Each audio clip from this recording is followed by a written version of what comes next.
हाँ भी मेरी जान दे टोटे ते जिगर दे छल्लियो की हाल उम्मीद करना तुसी वीर बहन भरा सारे ठीक हो गए जिवें कि तुसी जानदे हो मैं हाँ अज यार ना एक छोटा जिहा वाकया सुनाना कि अज मस्जिद विच ना फजर टाइम नमाज पढ़ी नमाज पढ़न तो बाद ना एक ना बजुर्ग आए इमाम साहब नूं कहंदे यार ना मैनूं इत्थे मस्जिद च रह लैण दिओ। उन्हें वजह पुछ ली उन्हें कि यार की खैर है की वजह मतलब कि कमेटी के दो बंदे सी एक इमाम से उन्हें कहा खैर है की वजह वा कहते यार ना मैनू ना मेरे पुत्रा ने काटता। अच्छा वो सुन के बड़े हैरानगी वाली गल हुई कि इस उम्र तेन पुत्रा ने काटता बजुर्ग सी काफ़ी बजुर्ग सी तकरीबन 100 साल तो भी उत्ते सी वो उनके खिदमत के दिन सी लेकिन वे लो पुत्रा ने काटता। बाकी अल्लाह पाक रहम करे तो यार उन्होंने फिर वो एक नेक कमेटी का नेक बंदा बैठा से उन्हें कहा जिन्नी देर रहेगा उन्नी देर की रोटी पानी मतलब मेरे वालों हो जाएगा। मस्जिद में वैसे वाशरूम वगैरह आने नहा दो उथों लिया करेगा ठीक है। बाकी मिल जुल के सारे ने थोड़ी थोड़ी हैल्प की तो जिन्नी हो सकी मैं भी हैल्प की क्योंकि मेरा भी तुहानूं पता कारोबार किवें दा लेकिन एवें जी हैल्प करनी चाहिए जिन्नी हो सके उन्नी बंदा करे। अल्लाह पाक किसी ते ऐसा वक्त ना लै ते आवे। बाकी दिल तो बड़ा करता है कि एवें दा दिल इन्ना क पैसा होवे लो बंदे को कि बंदा एवें दे लोगों को संभाल लवे लेकिन फ़िलहाल मैनू तुहानूं भी पता कि मेरा कारोबार किवें दा। बाकी अल्लाह बेहतर करेगा। देख लो कि प्यो छोटे तो लैके बड़े तक बड़ा काम कर कर कर करके उन्होंने वड्डा करता जो उनके रैसट करन दे उनकी खिदमत करन दे दिन आते हैं कि आदे बाप नूं कहंदा तू जा तेरे खर्चा मेरे को नहीं छूंदा बड़े शर्म की गल है। बाकी अल्लाह माफ़ करे बस माफ़ करे कुछ नहीं कहा जा सकता अजकल की जनरेशन ते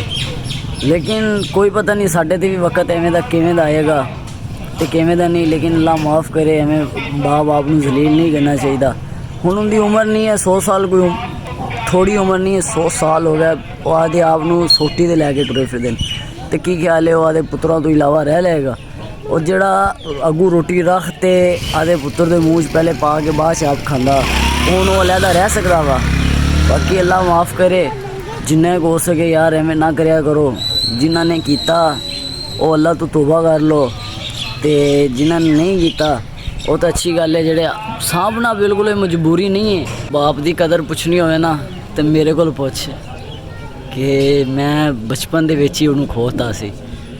ते किवें दिन कटदे ने किवें रातां कटदियां ने वो कहंदे ने ना प्यों वाले कज्जे होए हुंदे ने ते बिना प्यों तो हर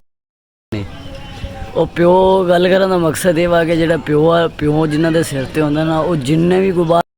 काम कर वो की कहंदे ने कहंदा प्यो हैगा वा आपे संभाल लेगा तो साडा वर्गा कोई थोड़ा बहुता उलट पुलट कर देना तो कहंदा ये प्यो जो फोत हो गया सी ये माँ दी एवें दी तरबियत आ। की ख्याल आ कि किसी का दिल करदा कि माँ किसी दी माँ का दिल करदा कि मेरे पुत्तर नूं बाहर कोई एवें दी गल करे। बाकी की कि प्यों वाले कज्जे तो बिना प्यों ते बस अल्लाह माफ़ करे जे यार ना करो जे हैगे ने तो उन्हां दी इज्जत कर लो जे नहीं ने तां भी उन्हां दी इज्जत करो। बाकी जो करता है अल्लाह पाक बेहतर करता है एवें ही लिखिया सी जो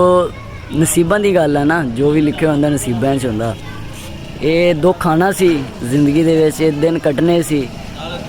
अज दा नहीं है उम्रों हो गई तकरीबन ही 8-9 साल हो गए एवें वक्त गुजरदा ही पिया लेकिन ये कि प्यो की कमी नहीं कोई पूरी कर सकता। वो जो गल करता सी ना वो रोंदा सी ठाइयां मार मार के रोंदा सी लेकिन अल्लाह माफ़ करे यार एवें रोंदे नूं बड़ा तरस आंदा सी लेकिन मेरे अपने को गुंजाइश नहीं सी नहीं तो मैं अपने को रख लैंदा। हकीकत है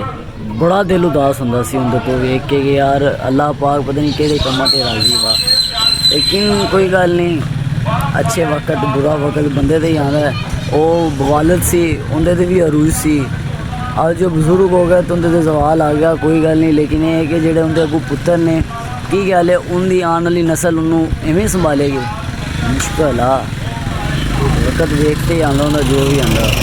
आइयां मार के रोंदा सी कि यार देख लै कि जदों पैसा एक गल करन दा मकसद ये वा कि जदों कमा के खवांदा सी प्यो उदों ठीक सी जदों उनकी उम्र हो गई बह के खान दी उदों हो गया अजाब। क्या बात नहीं उन्हें की शर्त रखी सी उन्हें कहा सी कि एक मैनू बैठक दे दिओ बाकी मैं कुछ भी नहीं लैंदा कहंदा जी हुण तैनूं असीं बैठक दे दईए ਤੇ ਜਿਹੜੇ ਮਕਾਨ 'ਚ ਉਹ ਬੈਠੇ ਨੇ ਨਾ ਉਹ ਮਕਾਨ ਹੀ ਉਸੇ ਬਾਬੇ ਦਾ ਵਾ। ਅੱਜ ਜੋ ਕਬਜ਼ਾ ਆਪ ਕਰਕੇ ਬੈਠੇ ਨੇ ਤੇ ਠੀਕ ਨੇ, ਜੇ ਬਾਬੇ ਨੇ ਮੰਗ ਲਈ ਬੈਠਕ ਤੇ ਉਹ ਕਹਿੰਦਾ ਜੀ ਤੂੰ ਸਾਡੇ ਵਾਸਤੇ ਅਜ਼ਾਬ ਆ ਅਜ਼ਾਬ। ਕਿਆ ਬਾਤ ਨਹੀਂ ਯਾਰ, ਵੈਸੇ ਅਖੀਰ ਕਰਤੀ ਯਾਰ ਉਹਨੇ ਤਾਂ ਯਾਰ ਗੱਲ ਕਰਕੇ। ਇੱਕ ਪੁੱਤਰ ਨਹੀਂ ਬਾਬੇ ਦੇ 3 ਪੁੱਤਰ ਸੀ, ਤਿੰਨੇ ਦੇ ਤਿੰਨੇ ਹੀ ਐਵੇਂ ਦੇ। ਉਹਨੇ ਕਿਹਾ ਨਹੀਂ ਮੈਂ ਰੱਖਦਾ, ਨਹੀਂ ਮੈਂ ਰੱਖਦਾ, ਨਹੀਂ ਮੈਂ ਰੱਖਦਾ। ਉਹਨੇ ਕਿਹਾ ਮਸਜਿਦ ਦੇ ਵਿੱਚ ਮੈਂ ਰਹਿ ਲਾਂਗਾ। ਉਹ ਹੁਣ ਅੱਜ ਕੱਲ੍ਹ ਮਸਜਿਦ 'ਚ ਰਹਿ ਰਹੇ ਨੇ। ਬਾਕੀ ਜਿੰਨੀ ਹੋ ਸਕੇ ਉਹਦੀ ਹੈਲਪ ਕਰਨੀ ਚਾਹੀਦੀ ਵੀ ਹੈ ਤੇ ਕਰਾਂਗੇ ਵੀ ਸਹੀ, ਕਿਉਂਕਿ ਅੱਲਾਹ ਪਾਕ ਜੋ ਕਰਦਾ ਬਿਹਤਰ ਕਰਦਾ, ਉਹਦੇ ਹੱਕ 'ਚ ਐਵੇਂ ਹੀ ਹੋਏਗਾ।